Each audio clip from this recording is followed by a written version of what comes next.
Bismillah. Bismillahirrahmanirrahim. Let's give this a go, inshallah. So we've taken this to different places, and it's all on the topic of course, navigating love and marriage and relationships, particularly as young Muslims, those of us who are looking to get married, those of us in the process, those of us who are even newly married, and even we say, like, you know, if you've been married for some time, inshallah, there's always things that we can learn. Those of us who are married, you know, it's a long journey, and there's always ways and things we can learn and ways we can improve.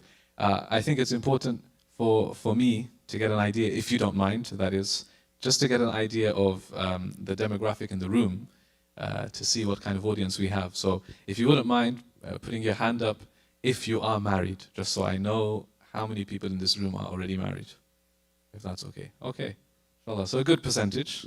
It seems like perhaps the majority then, in that case, a larger percentage of you are not married or on this journey of pursuing marriage, inshallah. So you are the primary audience for those of you who are not married. But alhamdulillah, those who are married, there's hopefully things that you can benefit from as well, inshallah. So what, you know, I mean, firstly, marriage is, alhamdulillah, it's an amazing, you know, journey. It's a blessed decision. It's a big decision to make. Right? And for a lot of us, you know, looking ahead, if you aren't married, then perhaps for you it's one of the biggest decisions you will make in your life, right? And even from an Islamic perspective, we would say that this decision is, in worldly terms, it's one of the biggest decisions, because you're choosing a life partner, as we call it. And this partner you're going to build a life with, you build a family with, you build a home with, right? And you go through things together in life. So in terms of, in worldly terms, it's as we know, it's a big thing. But also as Muslims, we have the other dimension, which is the akhirah. So likewise, the person you choose is not only going to be the person that is your life partner, but your afterlife partner as well. I mean, it's literally you're building your dunya and your akhirah through this person, right? And if you get you know, you make the right decision, you marry the right person, then inshallah, in both realms, you have succeeded, right? In both realms, you've succeeded. So that's how significant this decision is for us. It's a big decision, right? A lot of times, sometimes, you know, when it comes to making decisions, it's possible to make the wrong decision, or sometimes you don't even know how to navigate, you know, taking the best steps possible to make the right decision. Marriage, there's a lot of things to think about. There's a lot of preparation, right? You know, nowadays we talk about being ready for marriage, being ready. I don't like necessarily this term about being ready, because to be honest with you, there's not. It's very difficult to say, you know, or to identify that at this point in my life, now I'm ready, right? You can't really claim that you're ready for marriage. Just like, you know, those of us, you who are parents here, like, you can't really ever claim that I'm ready to now become a mother or father, right? Because nothing can really prepare you for parenting. You can do a course in parenting. You can read some books on parenting. But it's all theory at the end of the day. Yeah, it's just memory. You just read a few things. But you know, when the baby's born, when the baby's delivered, in fact, even before the baby's born, right? All of these things, like the things that you're going through and experiencing, you're learning new things. It's one of those things you just have to learn on the go, right? Marriage is somewhat similar. Nothing can really, you know, prepare you. It's one of those things you kind of have to do. But can you be better placed? Can you be in a better position when it's your time to get married? Yes. There's certain things you can do. There's certain steps you can take to be in a better position, so that, inshallah, when you decide to get married, when you decide to become a parent, you're in a better position than other people. That's kind of what we mean by being ready to get married, right? So it's a long journey. You know, in fact, one of the things that we always talk about, not just for marriage, but just in life in general, is, you know, it's a lifelong journey of improvement, self-improvement, right? And before you get married, we always say that you should, you know, try to be in a position where you're improving yourself constantly, right? So then, inshallah, when you get married, not for the purpose of marriage, but just so when you get married, you're a much better person. These are some of the things we talk about. But one of the first things I actually talk about in this journey of getting married, especially for the younger generation, those of you who are younger, those of you who are looking to get married, and this is more so because of the world that we're living in today, is a different context. You know, when we think of relationships, when we, you know, our exposure to marriage, our exposure to relationships, our exposure to even the concept, the idea of love, right, and relationships is actually from the wrong places. Nowadays, we learn this from where? Growing up, you're watching a movie, right? You're watching a television series, right? You're seeing, nowadays we have social media. So the exposure that you have, the idea that you have, the expectation that you have going into a relationship is taken from where? It's taken from, nowadays we have Netflix, or you have TikTok, or growing up you are watching a Disney movie. What does it show you in a typical Disney movie? This person goes through something, and then they meet someone, and their life is better after meeting this person, and then eventually by the end of the film, they find their, as they call it, their true love, and then they get married or whatever, they spend the rest of their life together, and they call it a happily ever after. That's what we grew up on. Disney. This is the reality, right? Nowadays, again, like I said, you have television series, you get these, this is our idea of love and romance. Or we have today social media couples, we call them, right? So a person picks up their phone and they go onto Instagram or TikTok and they see a married couple. And what are they seeing of the married couple? They're seeing 60 seconds of that married couple's life. And that 60 seconds was probably taken over and over again. There was like 15 different takes to make sure you get the perfect shot, and you see the couple, they've gone on a nice holiday. Or you see the couple, they've gone out for a nice romantic dinner. Or you see the couple, mashallah, they've gone for Umrah together. Hajj time is coming. So they've gone for Umrah together, Hajj together. They're holding hands and making tawaf around the Kaaba together. And you see this and you're like, wow. And you comment goals or something, this is what I want. This is what you desire. So you go into marriage thinking, this is what marriage is like. Inshallah, there will be aspects of that. I'm not denying that. I'm not denying that there will be aspects of, you can go out, you can holidays, you can enjoy those things. But you go in with the expectation, that's what marriage is always like. There's no sense of reality, no sense of responsibility. It's just going to be this fun ride. Yeah, this is what romance is. This is what love is. So it's very important, actually. What I always speak about is before you go into something, what is your expectation of that thing? Imagine you're about to go to a nice restaurant, okay? And you've seen, before you went to the restaurant, you booked a table, right, for you and your friends. But before you went on social media, you looked at the pictures. And the pictures, mashallah, when the restaurants, when they take these pictures, right, they take them in a particular way. Right, and they edit the pictures, and it makes the burger or the steak, it makes it look extra, extra appealing, extra juicy, right? So you see it, and you think, this is something, right? And you look at the menu before, and you've built up this expectation, right? And then when you go there, you're hungry, you eat the food, and you say, it's okay, it could have been better. Because what didn't help was the expectation that you had going into it. But if you didn't have much of an expectation, you said, I'm hungry, food is food, inshallah, I'm going to have a nice meal. You go and have some food, alhamdulillah, you enjoy it more. So marriage, you go into it with a very big expectation that it's going to be like this, it's going to be like that, I'm going to be doing these things, right? And then you go into it and you realize very quickly that yes, there are those things, and yes, it's a great thing, it's enjoyable, alhamdulillah, but ultimately you find that there's a reality side to it. There's a side to it that no one really told me about. No one really prepared me for this. No one prepared me for this thing, right? Because I just relied on other places and other platforms to see what relationships are like. So it's very important to have what? The correct expectation before going into anything, especially going into marriage. Now, I don't shy away from talking about this concept of love because I think it's a very important thing. And usually in my slides, I show a survey that was done a few years ago, actually not far from here, in the US. And the survey was done, and the survey, the researchers, they went around and they surveyed hundreds of married couples, and they asked them the reason why they decided to get married. Now look, when you get married, there could be many reasons why you marry a person. It doesn't have to be one reason, yeah? Many reasons, and people give different reasons why they decided to get married. And by the way, this wasn't done to Muslims, as in this was across the board, Muslims, non-Muslims, whoever, people of no faith. People were asked this question, you're married, why did you decide to get married? Why did you marry this particular person, right? And do you know what the results showed, the survey showed? That 90% of people, 90% of married couples, they gave one common answer. And the number one answer was love. Because we were in love. 90%. And this, by the way, this research is not just limited to the US, Right? This is all across the board, especially in the West. This is becoming more and more common, right?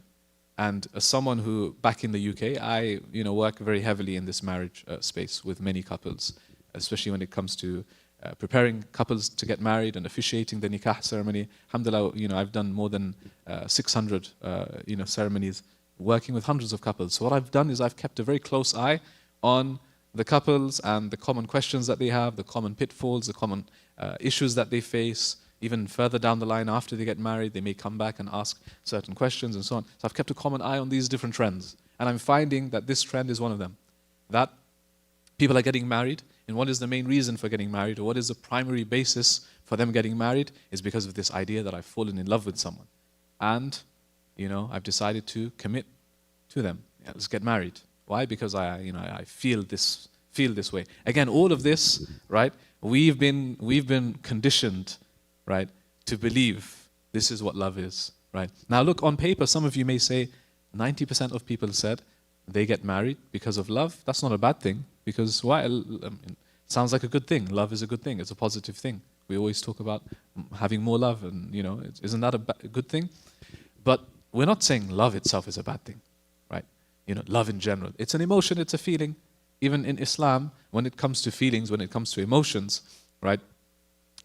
Emotions and feelings are part of your natural human nature. It's part of us, right? It's the way we're wired. It's the way Allah subhanahu wa ta'ala created us. You're allowed to feel happy, sad, angry, like you feel this. You're not judged based on your emotion or feeling. You are judged based on your action as a result of that emotion. So, there are extremes to emotions. There are extremes to emotions, right? For example, let's say a person feels sad. There's nothing wrong with feeling sad. We all go through sadness. We all go through low moments in life. But imagine if there's an extreme to this sadness. A person feels sad, and as a result of feeling really sad, they end up doing something they regret. Or a person, for example, feeling anger. You can feel anger, it's okay. It's natural to feel anger in yourself, but you are not judged based on the feeling of anger. You're judged if, let's say, now you get so angry, you take this anger out on someone, and you curse them, or you physically, you do something to them, then of course you're liable, you're sinful for this. Happiness, all of these emotions, they're natural. Love is one of the strongest emotions. Very strong. It can be very overwhelming. And even there are extremes to love as well. Itself, in and of itself, it's a good thing, it's a positive thing. And growing up, we have different relationships with different people. You have your parents, you have love for parents, you have love for siblings, you have love for family members, you have love for friends, you have love in friendships. And love is not just limited to people. Sometimes you can have love for pets, and you have a cat at home or something. You love an animal. You can love a physical object. I've met people who love their car. They name their car, subhanallah. Right? I've met people like this. They have a name for their car. They love the items that they own. They have a new pair of shoes. They love these shoes. They have an attachment. Right? Love is basically an attachment. That's what it is. So it's okay. You can love your car. You can love your pair of shoes. No problem. But there is an extreme to this, yes. An over-attachment to something. Yes, this is problematic. As Muslims, we don't attach our hearts to anything over-attached, except to, we have true love for Allah subhanahu wa ta'ala. You don't attach your heart to temporary things. You don't attach your heart to worldly things, because these worldly things are temporary. They're finite. And when they come to an end, or when it gets damaged, or when that person lets you down, they disappoint you, what happens then? It's a problem for the heart. So you don't attach your heart, even, by the way, we say even in marriage, if you're married and you love your spouse, which you shouldn't over-attach your heart to this person, right? There's a healthy attachment. You have healthy attachment, you have unhealthy attachment. Healthy attachment is good, okay, yeah. You understand that, okay, I've married this person. I love this person. I will spend the rest of my life with this person. But ultimately, they're a human being at the end of the day. They will sometimes disappoint me. They will sometimes upset me. Sometimes we'll disagree. If you have this expectation, then that's a healthy attachment. But if you say, no, this person, I'm so in love with them, they mean everything to me, and they'll never let me down, and they're perfect, and so on, then when they do, it's going to be very hurtful to you. Right? So you have a healthy attachment to things, even love, right? Even people, I'll process them. Right? There's a narration that's attributed, right? They say that he said, when it comes to loving, he said, "Ahbib habibaka hawna ma asa yakuna بغيضك يوما ما. The Prophet said, when you love someone, love them, but with, a balance here, right? Even when you love, don't love in an extreme way. Because he said that perhaps the person that you love today, right, tomorrow becomes your enemy. And likewise, the opposite also is true. أبغض بغيضك هونا ما عسى أن يكون حبيبك يوما ما. That even when you dislike someone, you don't dislike them to an extreme, and hatred, because tomorrow they could become someone beloved to you. It's very much possible. Even when you love, you should love with, there's a limit to this. There's a limit, right? So what I'm saying is that this research that was done that showed that 90% of couples were getting married because of love. It's very interesting because love, it's an emotion, it's a feeling. And no emotion or feeling is permanent, right? In fact, what a lot of people are mistaking love for is something different. It's not even true love. What it is what's known as like an infatuation. It's this desire, right? This lust or this desire or this infatuation that you see someone, you're attracted to a person, you like this person, okay. And then based on that, you get married to them. This is what we're saying is a problem. Because it's a very weak foundation for such a strong relationship, for such an important decision in life, which is marriage. You're going to spend your life with the rest of your life with this person. A weak foundation is love and feeling. Because what's going to happen if in a few months, in a few years, you no longer feel the same way, that sense of love is no longer there? What happens then? What happens to your relationship then? If that was the basis. But imagine your basis is something stronger. Your basis is something more profound. Right? Your basis was because this person is a good person, a righteous person, a person of good character. There's many other reasons you have. And along with those reasons, somewhere down the line, you say this person is, I have good, attraction to this person or something. That's a very strong foundation. It's a very, very strong foundation, right? In fact, it's a very mature way of looking at love, right? Because again, let's say, further down the line, let's say you have an argument with your spouse. It happens. Everyone has a disagreement or an argument. Let's say someone argues with their spouse, okay? And by the way, I'll give you an example, right? If you have a younger sibling, or if you have children yourself, or if you have a nephew or a niece or something, okay? You love your child. A parent loves the child. The mother, the father loves the son or the daughter. Imagine a 1-year-old, a 2-year-old, okay? Innocent, mashallah, running around, playing, okay? So now imagine, like sometimes my daughter, right? She doesn't listen to us. She messes about, right? Now, sometimes she does something which is like really irritates you, really gets under your skin, right? In that moment, you feel like anger. You feel anger towards this person, right? Or even if it's a friend of yours, right? They've done something. They said something to you. They upset you. In that moment, if I were to ask you, you were upset by your friend, if I were to come to you and say, do you like your friend? Right? You're probably going to say, what? No. In that moment, because you're so angry, you're so upset, if I were to ask you, do you like this friend of yours? You're most likely going to say what? No, this person, I don't want to speak to them. In that moment, right? Because why? The emotion has changed now. Normally you love them, now you don't feel love. Okay? So likewise, with in a marriage, of course, generally you love your spouse. But if you have an argument, if they did something to upset you, and I were to come and ask you in that moment, do you love them? You're going to say, no, I don't want to speak to them anymore. Forget it, right? That's how you feel. That's natural, okay?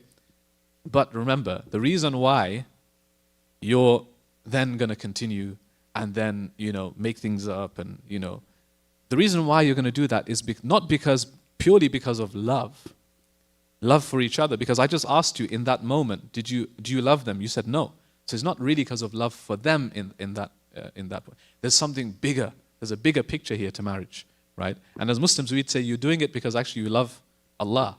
Right? Love for Allah is the strongest foundation for anything. This is what we mean by you love someone for the sake of Allah.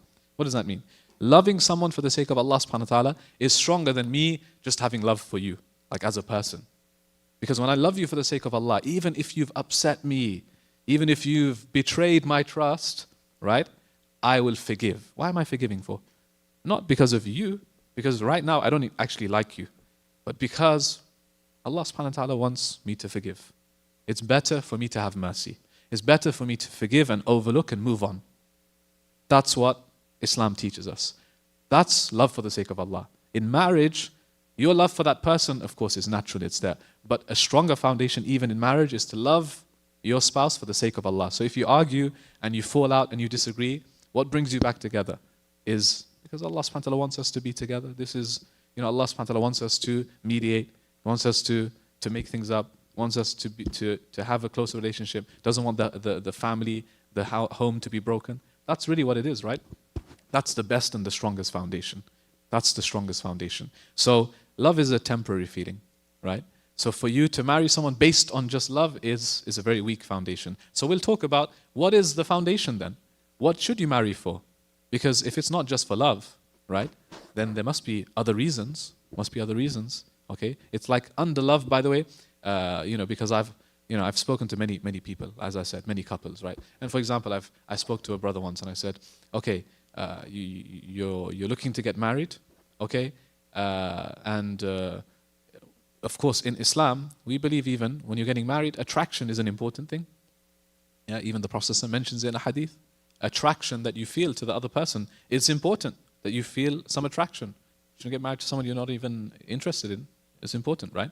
So even in our deen, this is what it teaches us. But imagine now, how much do you prioritize attraction when you know that there's many other things as well. The Prophet mentioned other things, right? But how much do you prioritize attraction and your feeling towards this person? Okay, one of the brothers I asked, he said, out of 100, 80%. 80% attraction and 20% some other things.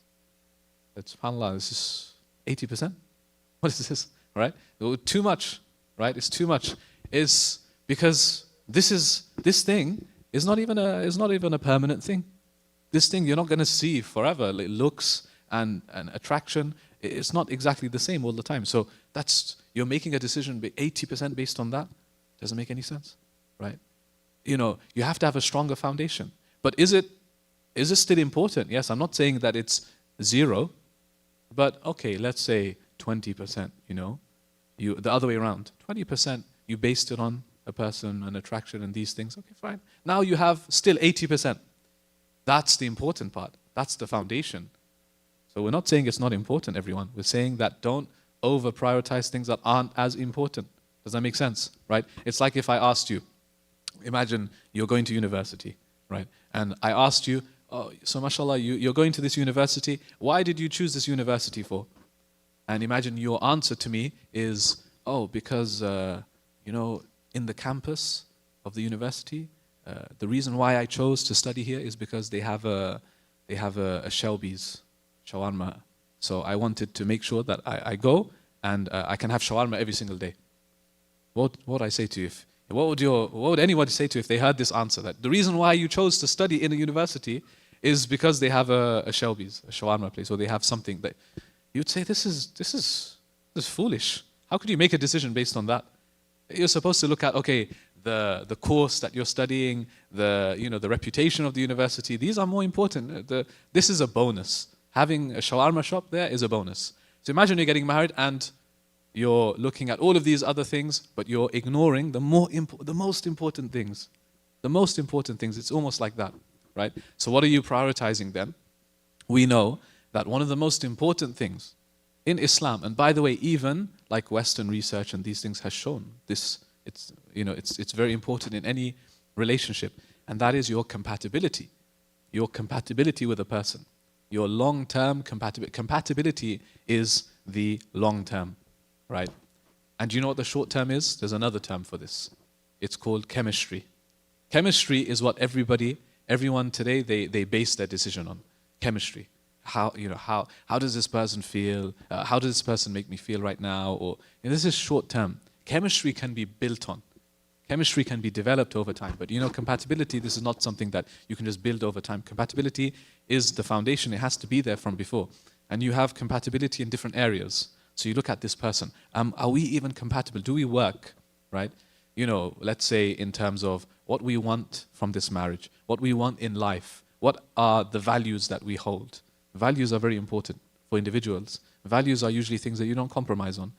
So this person, I can see this quality in them. This is compatibility, right? Compatibility in terms of life, just in general.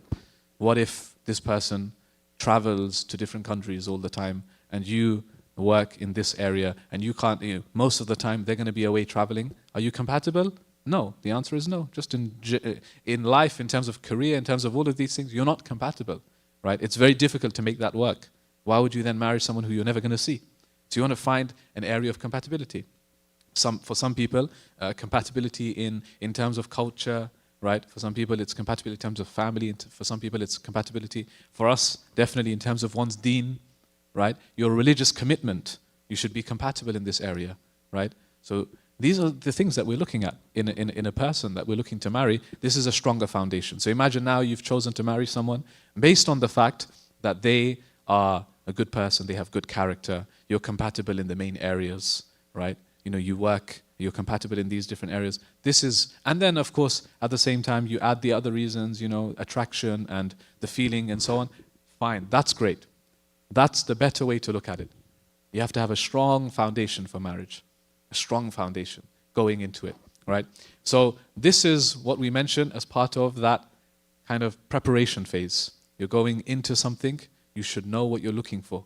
You should know what you want, right? You should know what you're seeing in the other person. Again, it's a common issue that arises among young people, young Muslims who are looking to get married, is they don't actually know what they're looking for. Again, I asked a brother once, what kind of woman would you like to marry? Right? Give me something. You're looking, so tell me. So he said to me, Akhi, I'm looking for a practicing sister. That was it. He didn't give me much more than that. I said, okay, define what do you mean by practicing sister?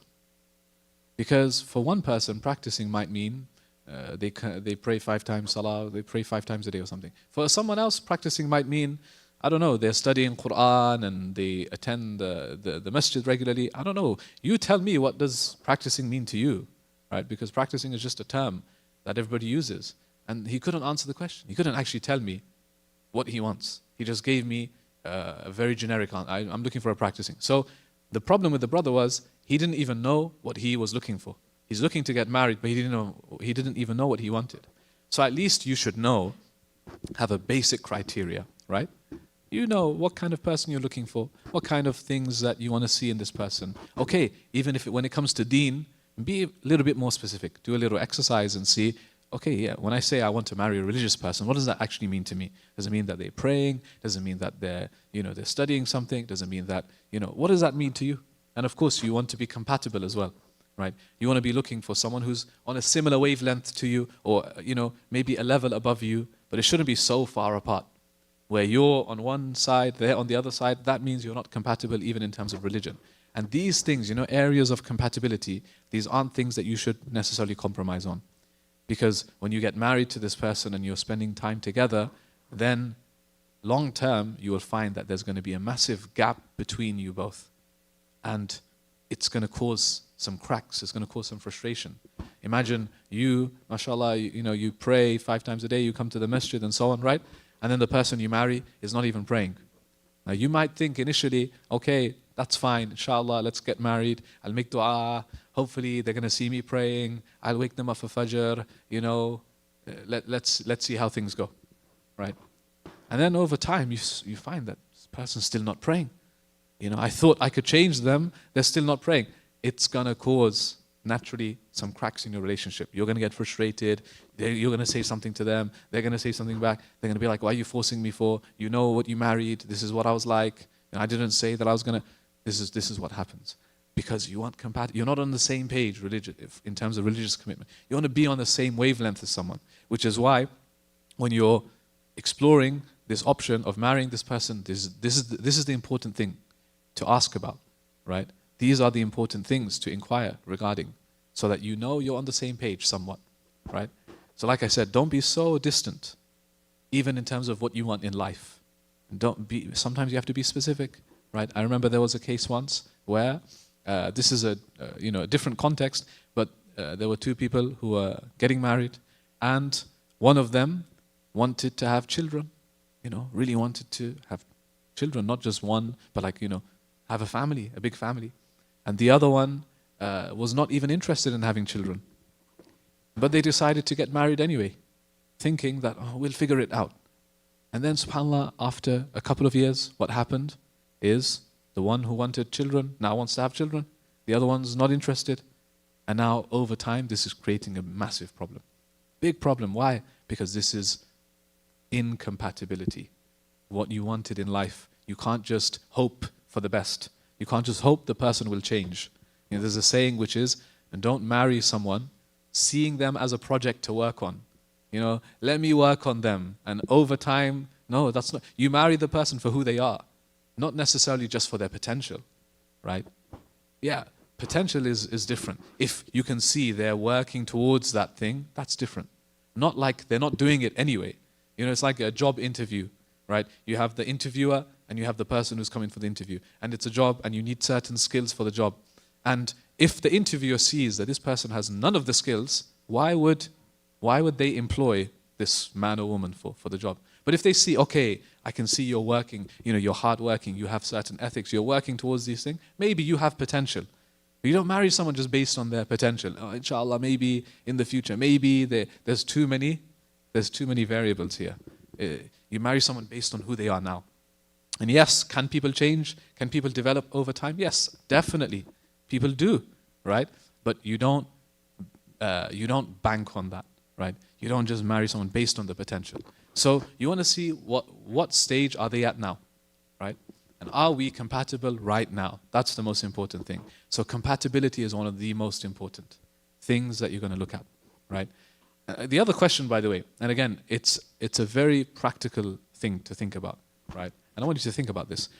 So you're saying to me, marry someone who has good deen, marry someone with a good religious background, marry someone with this. Okay, how do I even see that? How do I even figure this out? Because I'm just seeing what I see in front of me. I'm just asking some questions, but I don't know what they're really like. I don't know what they're really like, which is true. You're right. You will never know what a person is really like. Yeah? You can't figure everything out, right? And this is where, by the way, there are extremes in this as well. This is the danger. You have let's say on one hand, you have an extreme where, let's say, you decide to get married, but you don't even see the person or speak to the person or whatever. You just agree to get married to someone. And on the day of your wedding, you see them for the first time. MashaAllah. Okay. Or astaghfirullah. Could go either way, right? Which one? I don't know. Nobody's saying you do this. This is not even practical. Nobody is saying that that's how you get married. You don't even see or speak. It just happens. That's not what we're saying. But there's another extreme to this. And this is the extreme that exists today across the Western world, from the UK to Canada, America. In fact, it's global. It's almost become a global thing. What is this? The extreme is that the only way I can decipher or decide whether to marry this person is for us to go and do our own thing, and what we call nowadays the modern thing of dating, and go and spend time together and go out together, and only then can I get to know a person. This is not just something that is now common. This is what is perfectly accepted by society. This is what is widespread. And in fact, it's got to such a level now where we Muslims, we look like the weird ones. If you don't date someone before you marry them, it's like, how did you get to know this person? How are you making a decision to marry someone when you haven't even dated this person? Now we look like we're missing out something. So now young Muslims today, they think, oh, if I don't follow what they're doing, then I can't make the decision. How do you think people got married? All these centuries, up until very recently, do you think they had to do the dating thing? And their marriages worked perfectly fine. So why is it now all of a sudden we have to follow what people are doing? You have to understand that this concept, this Western concept of dating, firstly, by the way, again, even Western research, even academic research shows that dating a person is not even an effective way if marriage is what you have in mind. Which for us as Muslims, we're not here to waste time. We're thinking of marriage. And dating is really, to be honest with you, and I'm just being honest here and blunt, is that it's people go and they have whatever, they enjoy themselves temporarily, they have a good time. This is not for a long term. This is not building for the long term. If you want to actually marry someone and see if this person is suitable for you to marry and to commit your life to, then dating is not the answer. There's more effective ways of getting to know this person. Because even if you were to go out with this person and they dress in nice clothes, and they take you to a nice place, and you're having nice conversations. This is all, it's basically like you're living in a bubble. This is all fake. This is not how the person is actually. They're doing this to impress you, you're doing things to impress them. That's what the concept of dating actually is. That's actually what it is. And the other thing to mention here is that in reality, okay, if you think about in the West, you think about even this country you live in, right, in the same land, if you take yourself back just one or two generations, right, we're now in the 2020s, we're in 2025. So you go back 50 years, 60 years, right, you're now in, let's say, the 70s, even the 80s, and you were to observe the people in this country, not even the Muslims, even the non-Muslims, right, what were they doing at the time? You go to England, you come to Canada, you go to different countries, you find in the 70s and 80s, would it have been normal for two people, a man and a woman, to go out together alone? Would it have been normal? Do you think families were okay with that? Do you think families, non-Muslim families, do you think they accepted that? Yeah, it's okay. They want to get married, let them. It would have been actually, like, even for them, they had a requirement that you have a chaperone, something called a chaperone. You have a formal courting system. Families would be involved. You wouldn't just go alone. It's almost like a shameful thing to go alone. A man and woman go alone and do whatever they want. Even in this country, in the West, right? This wasn't a norm for them. But today, based on, since especially the 2000s, right, in the last maybe 2 decades, this thing has become very common. And now it's become very widespread, and people, they think this is the norm. This is not an effective way. It's not an effective. There are far more effective ways of getting to know someone in the correct way, right, with the correct parameters involved, and you can make a decision far quicker, right? I'll give you an example of this, by the way. An example of the extreme that we live in. And I'm going to use this example, and I always use this example because it is literally a name that I'm pretty sure most of you would know, right? Because it's a person who's a huge sporting icon. Okay, now I know in North America you guys mainly what do you play? Basketball, baseball. Okay, now in the UK we don't play basketball, baseball. I'm sorry to say, we play football. Okay, and it's not called soccer; it's called football. Okay, so here you play soccer, right? Some of you play soccer. Okay, but regardless, everybody here, I'm pretty sure, even if you don't play or watch football, you know the name Cristiano Ronaldo. Everybody know Cristiano Ronaldo here? You heard of this name? Okay, he's probably one of the biggest icons when it comes to not just football, but just like sports in general. Okay, where is he now, by the way? Which country does he play in now? In Saudi, right? We say that, this guy, mashallah, every time he breathes, he makes $1 million. That's how much money he's making now, honestly, right? So he plays where now? In Saudi. Before Saudi, he was playing in England. Before England, he was playing in Spain for Real Madrid, and then before that, he was in Italy, or maybe the other way around. Sorry, right? Italy and then Spain. Anyway, look, the reason why I give you this example is I want to zoom into this man's life. This man is what we, from the outside, successful, very successful, one of the biggest icons right now. Imagine the money he's making now, millionaire. But this man, and there's an article on this that came out recently, and there's a whole documentary. I haven't watched the documentary, but the article I was reading about him and his personal life, as in he has a partner, okay, who he's been with. Her name is Georgina. He's been with her for more than 9 years. Think about this, more than 9 years. In those 9 years, they have 2 children. 2 children.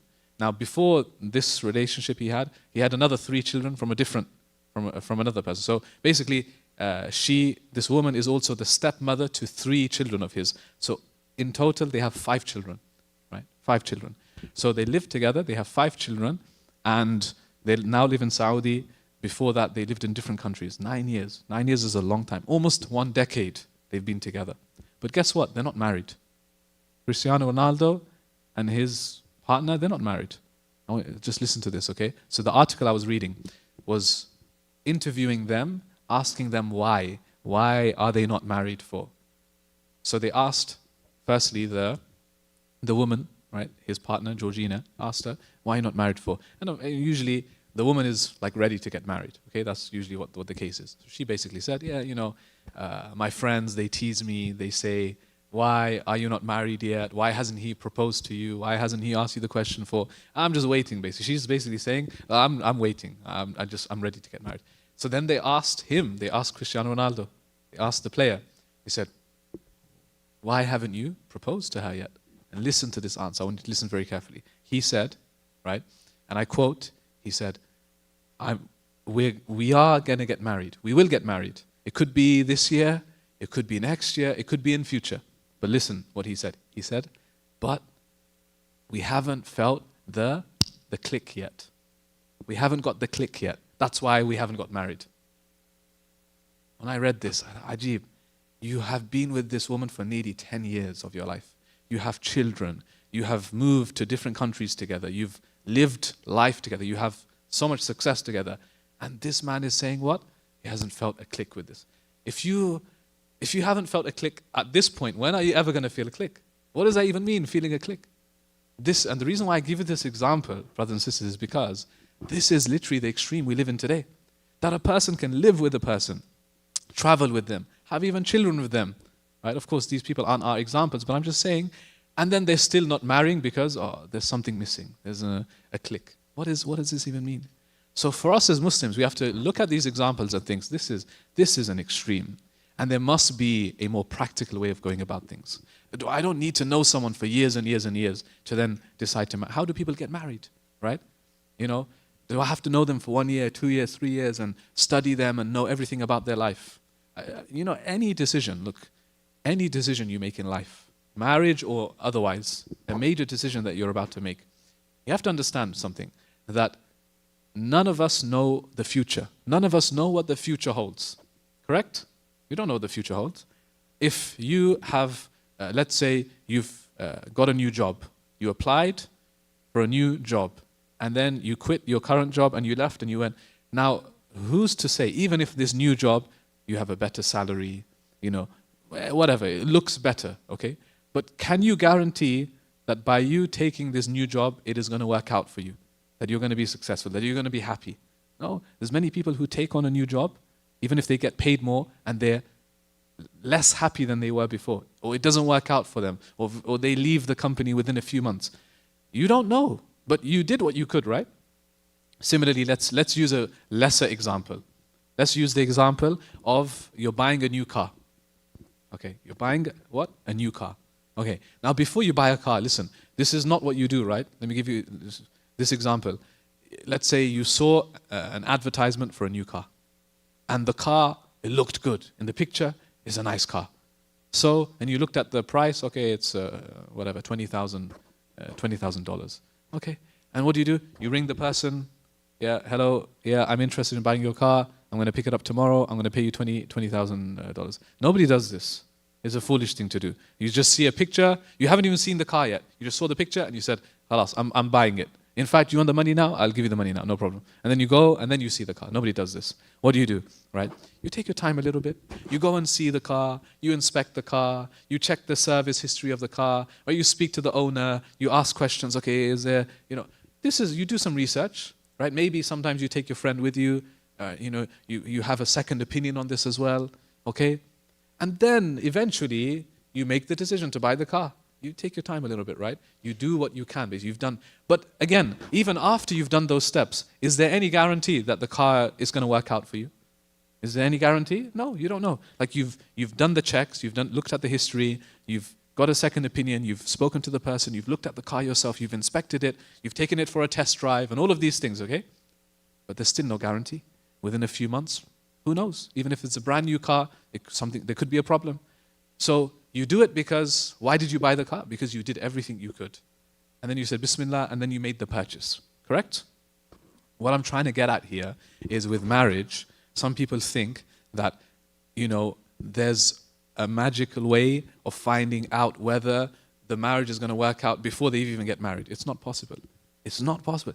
But my lesson here is that I'm sharing with you all is that you do what you can. Don't lose your sense of tawakkul. Nowadays, I feel like the more time is moving on, the more we're losing tawakkul in Allah subhanahu wa ta'ala. We've lost it. It's like, no, I need a guarantee. I need a guarantee that this marriage is going to work. I need a guarantee this person is the right person. We can never guarantee that, right? But there are things you can do. What are those things that you can do? You can, for example, the same way I said to you, you inspect the car, you look at the history of the car, you get a second opinion of this car, you speak to the owner, all of these, right? Of course, I'm not comparing marriage to buying a car, but what I'm saying is that when you go into marriage, what are you going to do? Okay, so you will meet the person, you will see the person, you will speak to the person, you will see the family of this person, you will take your family with you or other people with you, and you will get their opinion, you will vet this person, right? And then you will pray, you will make dua to Allah. Once you've done these things, then there comes a point where you have to say Bismillah and you have to just make the decision without any guarantee. And there's two things that the Prophet ﷺ, he said that you have to do before you make a decision. Any important decision, you have to do two things. And they are known as istikhara and istishara. Two things. If you do these two things, you will never fail in this thing, and you will never regret that decision. Even if it doesn't work out for you in the future, you will never regret. You know at least you did everything you could. You didn't rush and buy the car without seeing the car, and then something happens, and then you regret, I wish I inspected the car. I wish I took... No. You did everything you could, then you say khair. Khair, there is khair in these things, right? But with marriage, you have to do everything you can. Two things, istikhara and istishara. Istishara, everybody knows istikhara, by the way. Everybody knows istikhara. In fact, we've gone to such an extreme with istikhara that the only time you pray istikhara is when? In your life. A person has prayed it once in their whole life. When was that? Before they got married. Before marriage, after marriage, there's no istikhara. People think istikhara is the marriage prayer. It's not the marriage prayer. It is a prayer that you make seeking Allah's guidance in any important decision. Did you not make other important decisions in life apart from marriage? Marriage, of course, falls under istikhara, of course. But come on, before marriage, you didn't go to college, you didn't have examinations coming up, you weren't making any important decisions, you were starting a business, you were buying a new car. No istikhara here. No, istikhara for marriage only. It's just the magical marriage prayer. We think, no, come on, istikhara is more. The Prophet said, any decision, you do istikhara. And even in istikhara, we have so many misconceptions. Allahu Akbar. So many things that we get wrong in istikhara, that you have the misunderstanding. You think, okay, istikhara, I'm going to pray, and then inshallah, I'm going to have the dream, and in the dream, I'm going to see the wedding, and then that means that I'm going to marry this person. It's not how it works. Or istikhara, I'm going to pray istikhara, and then I'm going to see the sign, I'm going to feel something, Allah is going to send something down to me, right? This is not how istikhara works. Okay, istikhara is a prayer, it's a salah, it's a dua to Allah, right? But now we've misunderstood. No, istikhara, you do, of course, after you've done everything you can, then you pray to Allah, you seek Allah's guidance, and then you say Bismillah, right? And you make the decision, trusting in Allah. And even in the dua of istikhara, if you study this dua, read it carefully, look at the translation, what does it say? It literally says in the dua, oh Allah, right? فَإِنَّكَ تَعْلَمُ وَلَا أَعْلَمُ. Oh Allah, because you have knowledge and I don't have knowledge. وَأَنْتَ عَلَّامُ الْغُيُوبِ. And oh Allah, you are the knower of the unseen. Oh Allah, I don't know the unseen. I don't know the future. I don't know what's going to happen. I don't have knowledge, but oh Allah, you have the knowledge. So if there is khair in this thing or in this person that I'm planning to marry, then oh Allah, bless me in this decision. But oh Allah, if there is no khair in this thing, then take this person away from me, and oh Allah, give me something better. This is what istikhara is. So you're literally saying to Allah, oh Allah, I don't have knowledge here. There's no guarantees, but this is your tawakkul in Allah. And your tawakkul is not based on something fake. No, because some people, they can have tawakkul without doing anything about it, without taking the means.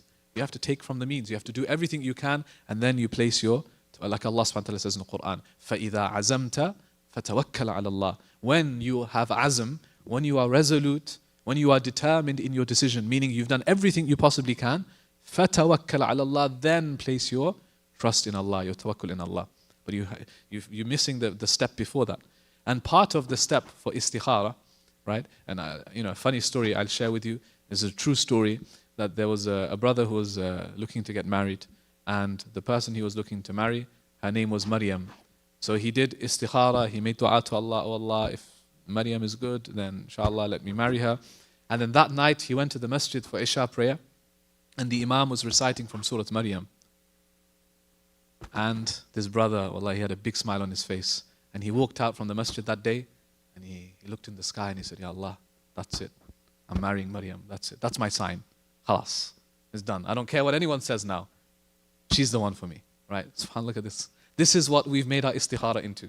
The Imam was probably planning to recite Surah Maryam anyway, you know?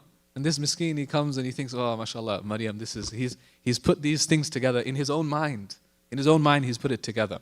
The deen, the sharia is not based on your dream. You're not, the anbiya, the prophets, alayhimus salam, they had, yes, would receive revelation, instruction through dreams. We're not prophets. So our dreams don't mean anything, okay? Our signs and these feelings, we're interpreting things that maybe aren't even there. So istikhara is not about that. Istikhara is about the prayer, the dua that you're making. But before the prayer, like I said, you do everything you can. So what is istishara, by the way? Istishara, it comes from the word shura or mashwara, mushawara, which means you consult.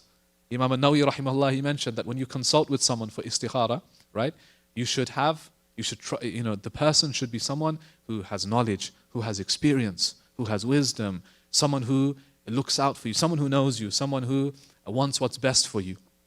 This is the person you go to for shura, right? Someone you trust, someone who has experience, someone who is married themselves, who has experience in this field, who knows you, who knows what kind of person you would be good for you as well. You go to a few people and you get their advice. Istishara is part of the process, right? You get their advice, you hear a second opinion, because sometimes in marriage, again, a very common mistake that young people make is they are speaking to someone and they think that this person is good, but they're not seeing what other people are seeing, right? And the other person that's there will say, I can tell you there's this thing you should consider, this red flag is here, and you're saying, no, I want to marry this person, right? You're very impressed, you're easily, because that's natural, because you haven't been in the position before, you don't have that experience. You think, yeah, the person is a good person. You're not seeing things the way other people see. People who have experience, or elders and so on, they can see, trust me, right? So you have to take on board their advice, right? Take it on board. I'm not saying that the person advising you is forcing you or is pressuring you, or no, but they sincerely want what's best for you. So you've got to take on board what they're sharing with you. Right? Istishara is very important, right?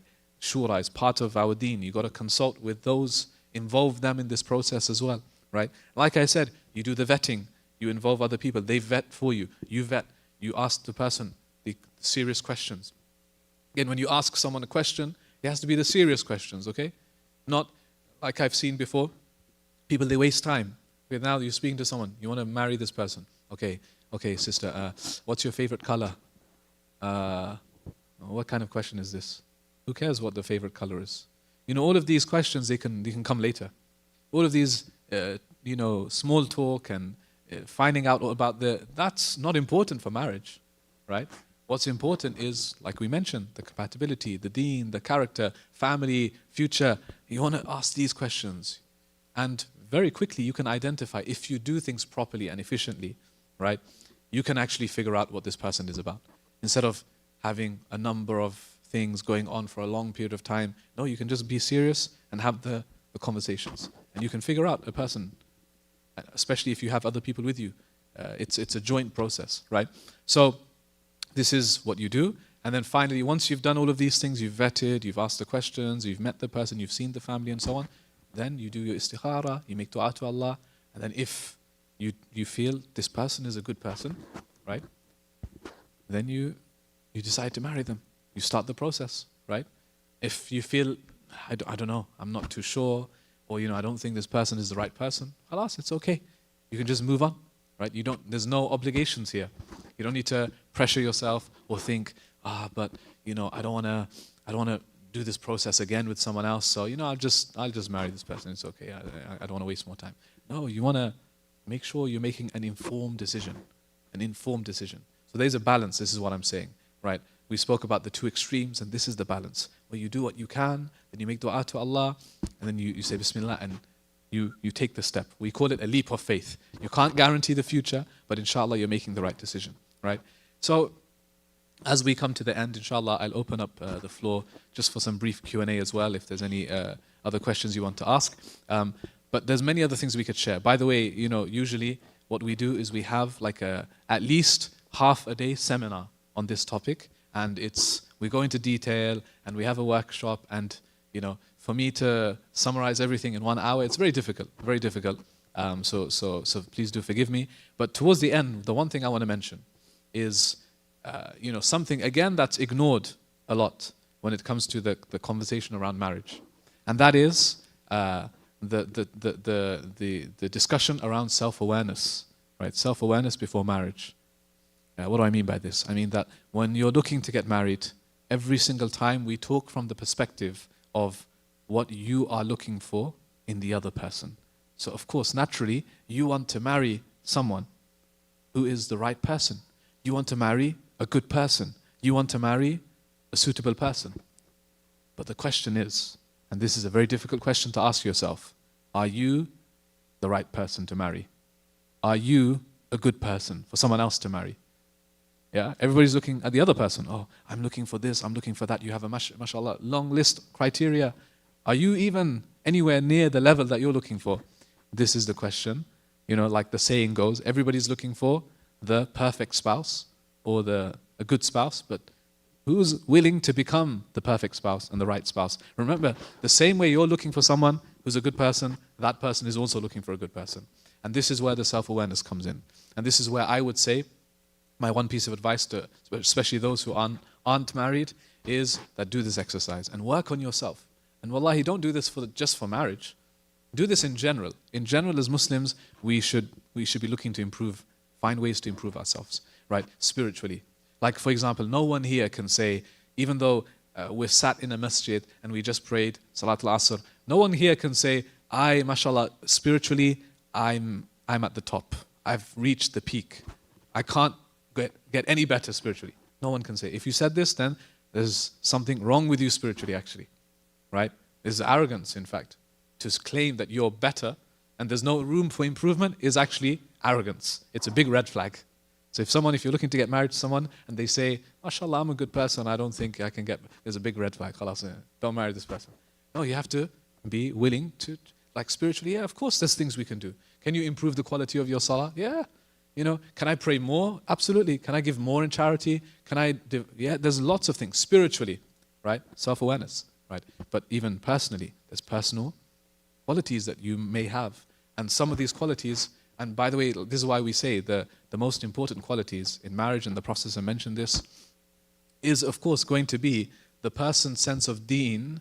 The Prophet mentioned two things, a person's sense of deen and a person's sense of khuluq. Deen, religious commitment. Khuluq is a person's character. Person's character. And the reason why these are so important is because deen is, I don't need to explain why deen is important. Like I said at the beginning, when you marry someone, you're not just marrying them for your dunya, but for your akhirah as well, right? And this person, if they have a sense of deen, then everything that they will do, right, is, they will be a good, if they fear Allah subhanahu wa ta'ala, then you've got a good person on your hands. They don't do it because of you or because of their parents. They do it for the sake of Allah. So a person's sense of deen. But khuluq has to be coupled with that person's character. Now, a person can pray 5 times a day. So it looks like they have deen, but they could be a person of very ill character. What does that now mean? No, but they pray, so I'm going to marry them. No. Character is, in fact, character is just an extension of deen. Right? You can't pray and give in charity, but also be the worst person to deal with. You lie, and you deceive people, you don't know how to control your anger, you put people down, you're self-centered, you're arrogant. How does that make sense? Praying is good, fine, but an extension of that is the prophetic character. The Prophet ﷺ would pray, the Sahaba, they would pray, and they would do all of these things, but they were the best people as well. In fact, when Khadija radiallahu anha, decided to marry the Prophet ﷺ, what did she see in the Prophet ﷺ? She saw a man of integrity, of honesty and truthfulness. This is what she appreciated the most about the Prophet ﷺ, right? The character of a person. And I always say that if your character is in order, right?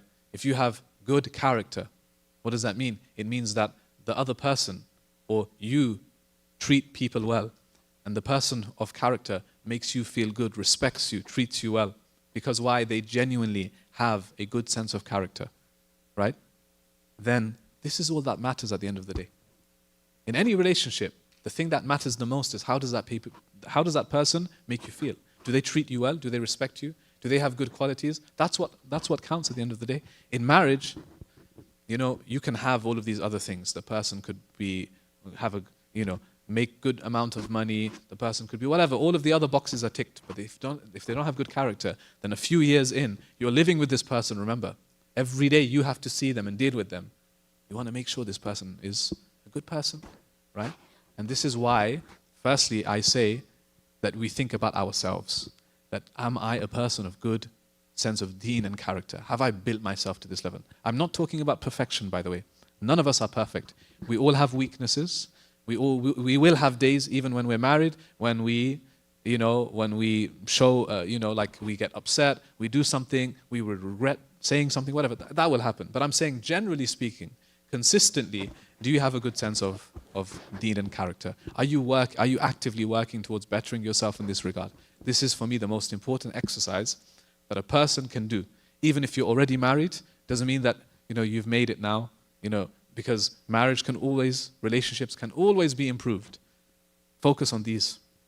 When you see a person, don't just be blinded by all the fancy thing, the title, just the way that they look. The character. You want to get to the core of this person, their heart. This person has a good heart.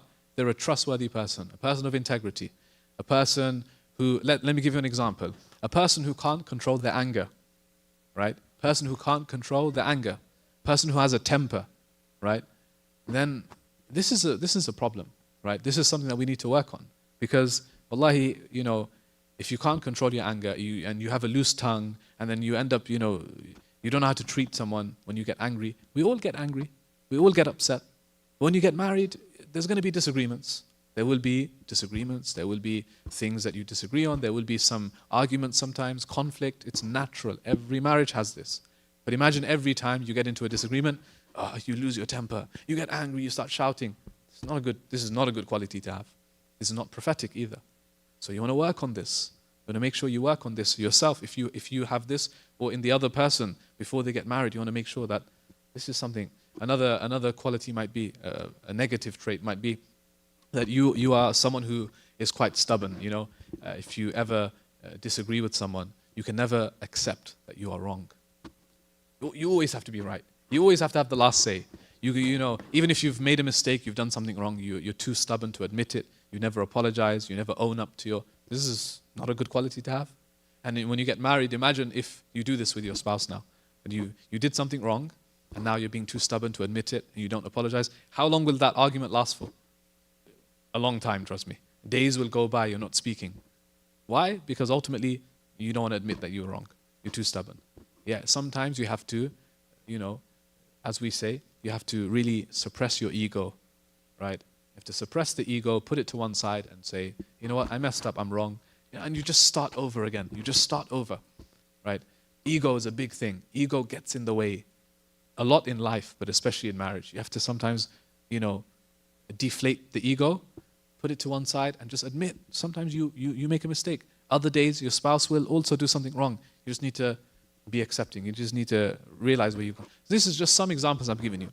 At the same time, you can have positive qualities. You can be truthful. You can be someone who is generous, kind-hearted, well-mannered. These are all good things. But just remember deen and khuluq, right? Religious commitment and a person's consistency in their character are the most important things. So inshallah, work on these things. This is what I will leave you with, is the best preparation that one can make is to work on these qualities even before marriage. Right? If you are dedicated to this, then at the end of the day, if the other person makes you feel good, if they treat you well, if they respect you, your marriage will be far longer lasting than any other marriage.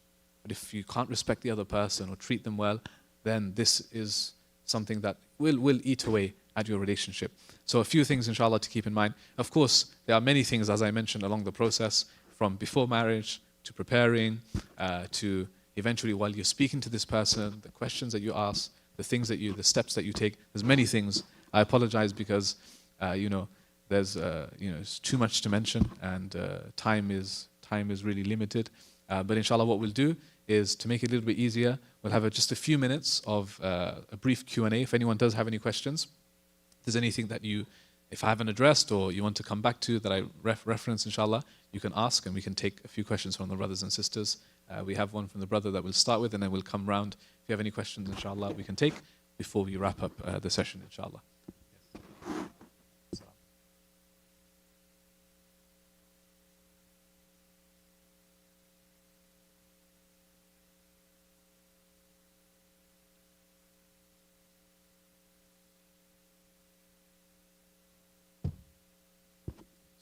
So the question was about responsibilities.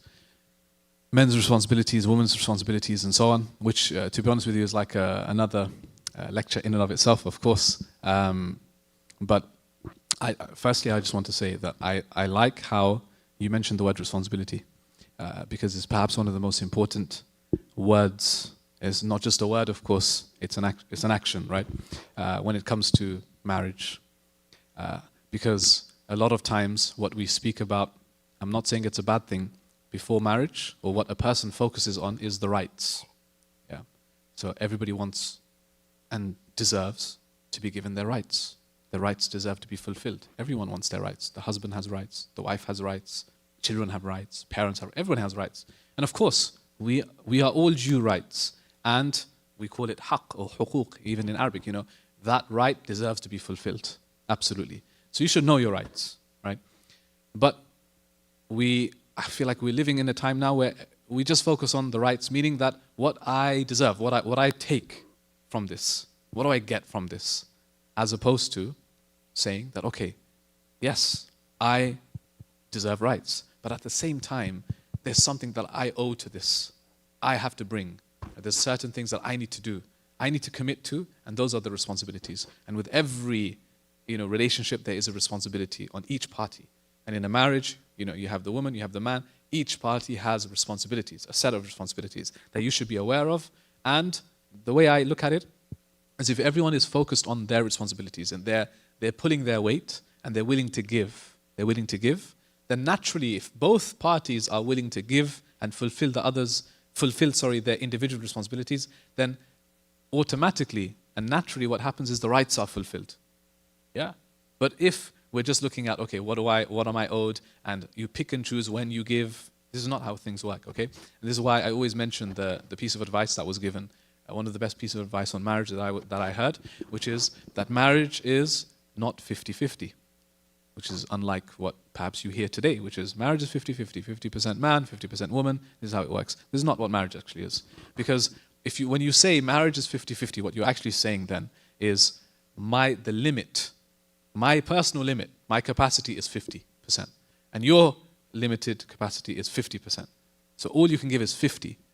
And we're going to equal it and half it. And that's not practical, right? Imagine you go to work. Tomorrow you go to work. And you go and you knock on your manager's door. And he opens the door, she opens the door. And you say, this relationship, this working relationship is 50-50. I'm going to come to work, I'm going to give 50%. And you give the other 50. They will say to you, get out of here, right? What do you mean 50-50? I employ you, I pay you, you come, you give 100%. Marriage is not 50-50. I tell you what marriage is. Marriage is each party, the man, the woman, they both try to give 100 each, not 50, 100. So you try to give 100, they try to give 100. But is it going to be possible every single day to give 100%? Is it possible? It's not even possible, right? But you're trying to give it 100. You don't give it 50. What is that? You give 100. Some days you're going to hit 70. Other days you're going to hit 90. Other days you might be at 40 because of work and problems and other things going on in your life, okay? But guess what? Your spouse will fill in the other part because they're going to give you, if you're giving, if only you can give 40 today, if that's all you can give, they will fill the 60 that day. Other days, it's a team, right? You've got to help each other out here. That's how a relationship works. You're literally a team now. You're not two individuals living in the same house. You're one now. Right? So you make decisions together, right? You live life together, right? You raise a family together. It's not like today I'm going to raise the family today. Tomorrow is your turn to raise the kids. That's not how it works. It's not 50-50. It is you give your best each and every single time.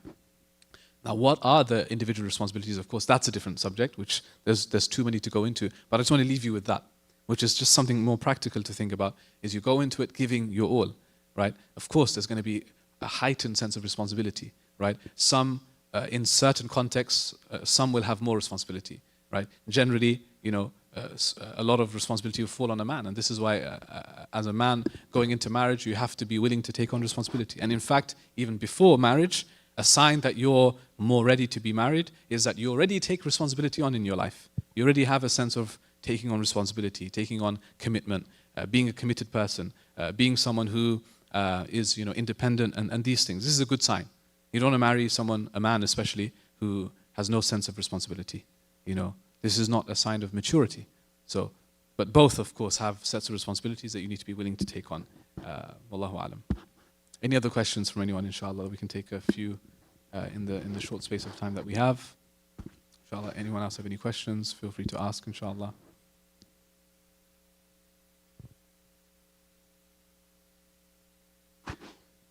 Anyone else? Any comments? Any questions? Otherwise, inshallah, we will wrap up here. No? Okay. Khalas, inshallah. We will wrap up. Jazakumullah khair. Allah bless you all. For those who are not married, we pray that Allah subhanahu wa ta'ala grants you good, pious, righteous spouses. For those of us who are married here, we pray that Allah subhanahu wa ta'ala continues to bless our marriages. And Jazakumullah khair. Thank you for giving me your time and your attention. Inshallah, as mentioned, I believe, is there something, Rashid, is there something set up at the... Yeah, so there's a table, inshallah. If anyone who would like to grab a copy of this book, just to once again explain, this is a book that I wrote and published on Surah Yusuf. There's 40 lessons from Surah Yusuf, life lessons from Surah Yusuf.